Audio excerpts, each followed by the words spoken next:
கந்தன் ஒரு ஏழ்மையான குடும்பத்தில் வாழ்ந்து வந்தான். அவன் டெய்லியும் காட்டுக்கு போய் விறகு வெட்டுவான்.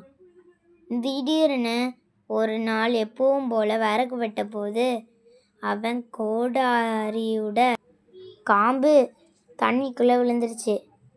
அவன் என்ன பண்ண, இது தவிர நம்மளுக்கு வேற தொழிலே இல்லை அப்படின்னு அழுதான்.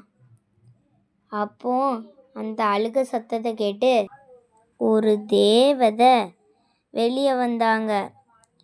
அவங்க முதல்ல ஒரு தங்க கோடாரி எடுத்து கொடுத்தாங்க. அவன் இது என்னோடது இல்லை அப்படின்னு சொன்னான். திருப்பியும் தண்ணிக்குள்ளே போய் ஒரு வெள்ளி கோடாரி எடுத்தாங்க. அதுவும் என்னோடது இல்லைன்னு சொன்னான். லாஸ்ட்டில் ஒரு மரக்கோடாரி எடுத்து கொண்டு கொடுத்தாங்க. அதுதான் என்னோடது அப்படின்னு சொன்னான். அவனோட நேர்மையை பார்த்து 3 கோடாரியையும் பரிசாக கொடுத்தாங்க. இதோட நீதி என்னன்னா, யாரோட பொருளுக்கும் ஆசைப்படாதீங்க.